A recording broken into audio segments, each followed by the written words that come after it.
अस्सलाम वालेकुम my YouTube family and welcome to online class.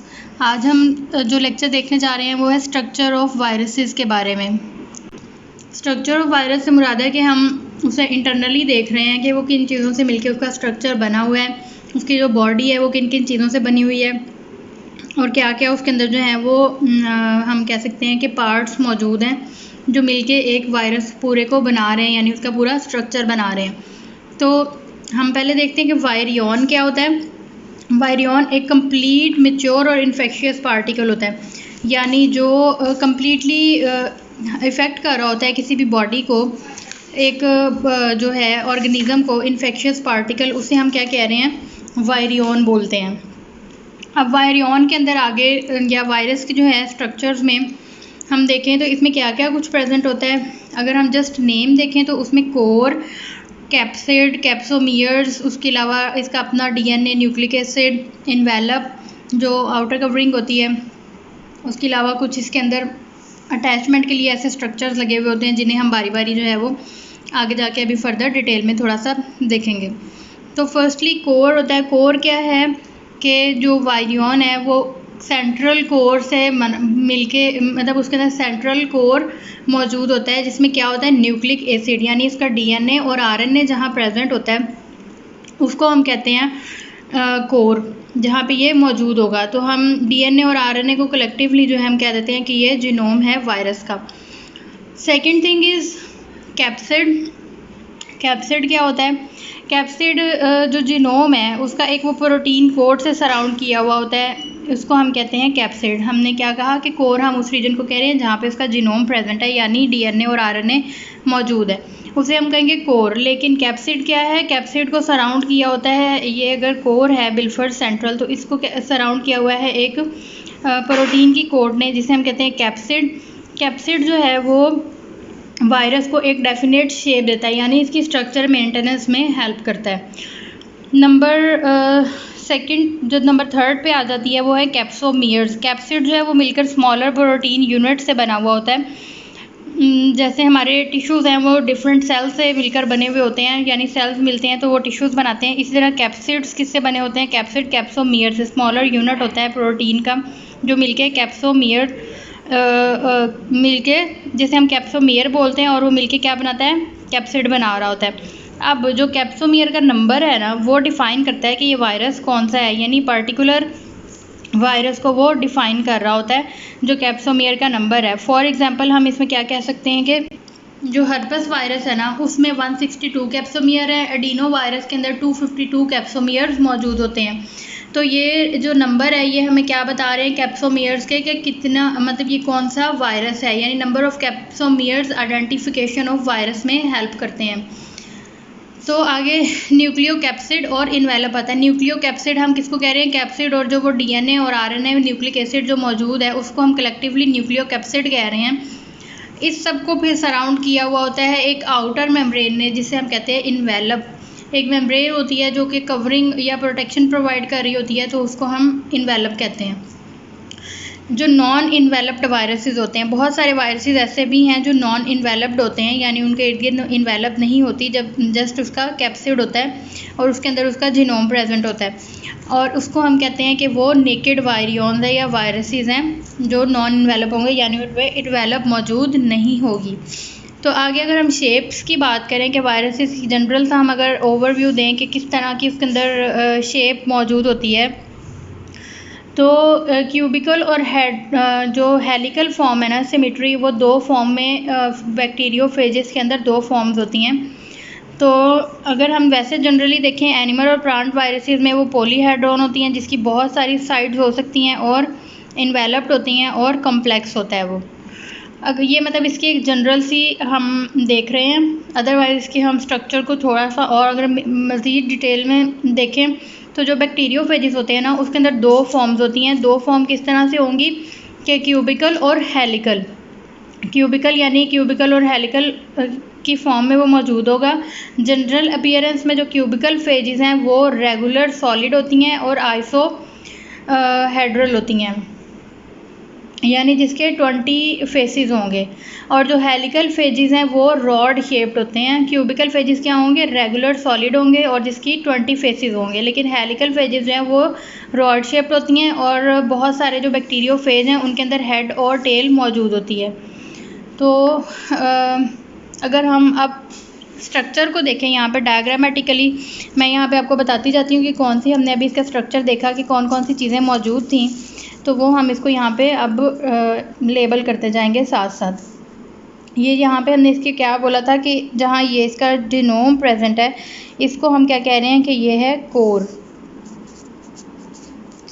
फिर उसके बाद हमने बात की थी कि कैप्सिड मौजूद होता है। ये जो दिखाया हुआ है एक आपको यहाँ पे एक रेक्टेंगुलर सा स्ट्रक्चर है, समवट रेक्टेंगुलर, तो ये क्या है, इसका कैप्सिड है, जिसको जो एक प्रोटीन कोट इसके इर्द गिर्द मौजूद है इसके जीनोम के। अब ये स्मॉलर यहाँ पे सर्कुलर सी इसके अंदर ये चीज़ें दिखाई हुई, ये क्या हैं, कैप्सोमियर्स, जिन्होंने इसको मिलके बनाया हुआ है। प्रोटीन यूनिट्स हैं ये, जिन्होंने कैप्सिड को मिलके बनाया हुआ है, कैप्सोमियर। अब इन्वेलप की हमने बात की थी कि कैप्सिड के बाहर एक इन्वेलप मौजूद होती है या एक कवरिंग मेम्ब्रेन मौजूद होती है जो कि इसको प्रोटेक्शन दे रही है। इसको हम क्या कहते हैं, इन्वेलप। बहुत सारे ऐसे वायरसेस होते हैं जिनमें इन्वेलप नहीं होती, तो उनको हम कहते हैं नेकेड वायरियॉन्स या वायरसेस। अब ये हमने एक्चुअली दिखाया हुआ है HIV का स्ट्रक्चर। इसके अंदर एडिशनल ये स्पाइक्स लगी हुई होती हैं, इनको हम स्पाइक्स बोलते हैं, जो क्या करती हैं, इसको अटैचमेंट में हेल्प करवाती हैं किसी भी लिविंग ऑर्गेनिज्म या इसका जो होस्ट होगा उसकी सेल की सरफेस पे जाके। तो हमने यहाँ पे एक जनरल सा ओवरव्यू देखा है।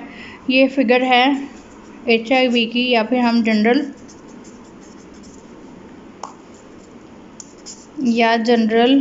Structure of virus.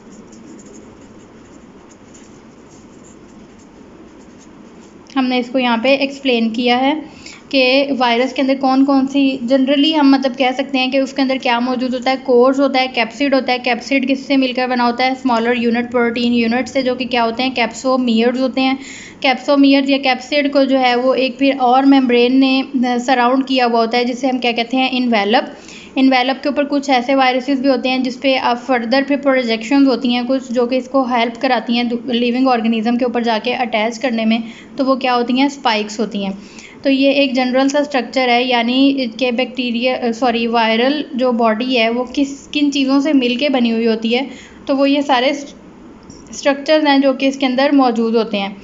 तो हमने ये ओवरऑल देख लिया वायरस का स्ट्रक्चर। आई होप सो आपको समझ आई होगी इसकी, और इंशाल्लाह अगर ज़रूरत पड़ी तो बहुत डिटेल में भी हम इसे ज़रूर स्टडी करेंगे। अब बाकी हम इस स्ट्रक्चर को बुक से भी थोड़ा सा रीड आउट कर लेते हैं कि बुक में हमें क्या कहा गया है इसके बारे में। जी जनाब, तो यहाँ पे ये बुक में हम देख लेते हैं, रीडिंग कर लेते हैं बुक की भी, कि बुक की लाइंस क्या कह रही हैं हमें।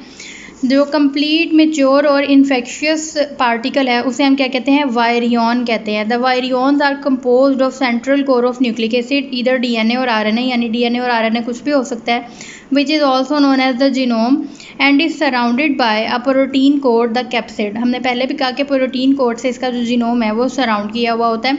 और जो कोर था वो हमने किसको बोला, जहाँ पे न्यूक्लिक एसिड यानी उसका जीनोम मौजूद है उसे। कैप्सिड जो है वो give definite shape to the virion, यानी उसको स्ट्रक्चरल मेंटेनेंस में हेल्प कर रहा है। Capsid is made up of protein sub units which is known as capsomeres. Capsomeres से मिलकर बना हुआ होता है capsid. The number of capsomeres is a characteristics of particular virus. Capsomere जो है वो किसी भी स्पेसिफिक वायरस को डिफाइन करता है, यानी उसे आइडेंटिफिकेशन अगर हमने किसी वायरस की करनी है तो हम उसके नंबर ऑफ कैप्सोमियर्स को काउंट करेंगे। जैसा कि हमने पहले भी देखा, जो हर्पस वायरस है उसमें 162 कैप्सोमियर्स होते हैं, और जो एडिनो वायरस है उसमें 252 कैप्सोमियर्स मौजूद होंगे उसके कैप्सिड में। जो हेडिनो वायरस है which can cause some colds, यानी ये आप इन सब चीज़ों को जो है ना वो याद करेंगे किसके लिए, MCQs के लिए। ये MCQs में मोस्टली पूछ लिया जाता है, लॉन्ग क्वेश्चन भी आ सकता है, ये इंपॉर्टेंट है ये MCQs के हवाले से ज़्यादा। In some animals virus the nucleo capsid हम जनरली मतलब एक टुगेदर टर्म है किसके लिए, न्यूक्लिक एसिड और कैप्सिड के लिए जहाँ वो मौजूद है। Is covered by another membrane derive from the host cell, यानी ये जो इन्वेलप है ये किससे डिराइव होती है, होस्ट सेल से डिवेलप होती है, जिसे हम कहते हैं कि ये है इन्वेलप। नॉन इन्वेलप वायरसेस को हम वायरियॉन्स भी बोलते हैं। एनिमल और प्लांट वायरसेस में भी polyhedrons having many sides, helical, spiral, यानी पॉलीहेड्रॉन भी हो सकते हैं, हेलिकल भी हो सकते हैं, यानी स्पाइरल होते हैं वो, इन्वेलप्ड और कॉम्प्लेक्स होते हैं, कॉम्प्लेक्स्ड भी हो सकते हैं। अगर हम आगे बैक्टीरियोफेजेस की बात करें, हमने यहाँ पे शेप की ये बात की थी ना, तो उसमें हम आगे कह सकते हैं कि बैक्टीरियोफेजेस हैं वो दो स्ट्रक्चरल फॉर्म में होते हैं, क्यूबिकल और हेलिकल, यानी हेलिकल सिमेट्री दो तरह की इसकी होगी, क्यूबिकल सिमेट्री और हेलिकल सिमेट्री। जनरल अपीयरेंस में अगर हम देखते हैं तो जो क्यूबिकल्स हैं वो रेगुलर सॉलिड होते हैं और आइसो हेड्रल हम इसे कह सकते हैं, हैविंग, जिसके 20 फेस होंगे, यानी 20 फेसेस इसके होते हैं। और जो हेलिकल फेजेस हैं वो रॉड शेप्ड होंगी, यानी रॉड लाइक ये बैक्टीरिया होते हैं। इनकी पिक्चर्स मैं आपको दिखाऊंगी आगे, ऊपर ही आपकी स्क्रीन पे आ जाएंगी तो वो आपको पता चल जाएगा किस तरह के ये होते हैं। Many phages consist of head and tail, बहुत सारी इसकी फेजेस में क्या है कि हेड और टेल मौजूद होता है। In these cases head are polyhedral, इसके अंदर जो हेड है वो पॉलीहेड्रल होगा, यानी उसकी बहुत सारी साइड्स होंगी, and but tail are rod shaped, लेकिन जो टेल होगी ना वो रॉड शेप्ड होगी। Morphology of some viruses and bacteriophages has been shown, अब जैसे हमने ये बात की क्यूबिकल और वो हेलिकल फॉर्म में होते हैं, तो उसको हम देख लेते हैं किस किस तरह से ये वायरसेस, यहाँ कुछ स्ट्रक्चर्स दिखाए हुए हैं, तो ये इस तरह से इसकी दिखाई हुई हैं कि कौन सी रॉड शेप में ट्यूब्यूलो वायरस है, पिको वायरस है जिसकी ये पॉलीहेड्रल शेप है, इसकी भी पोलियो वायरस जो है इसकी भी रेब्डो वायरस रॉड शेप का है। इस तरह इन्फ्लुएंजा वायरस है, इसको इन्वेलप ने सराउंड किया हुआ है, आपको नज़र आ रहा है यहाँ पे। जो ये T1 कोलियोफेज दिखाई हुई है यानी बैक्टीरियोफेज है ये, जिसका क्या है कि इसकी टेल रॉड शेप्ड है हमने कहा था, और ऊपर से इसका हेड जो है वो पॉलीहेड्रल है, यानी उसकी बहुत सारी शेप्स हैं और साइड्स हैं, फेसेस हैं, लेकिन इसकी जो टेल है वो रॉड शेप्ड है। तो इसी तरह बाकी सारे भी दिखाए हुए हैं। और वायरस है ये विदाउट इन्वेलप दिखाया है वायरस।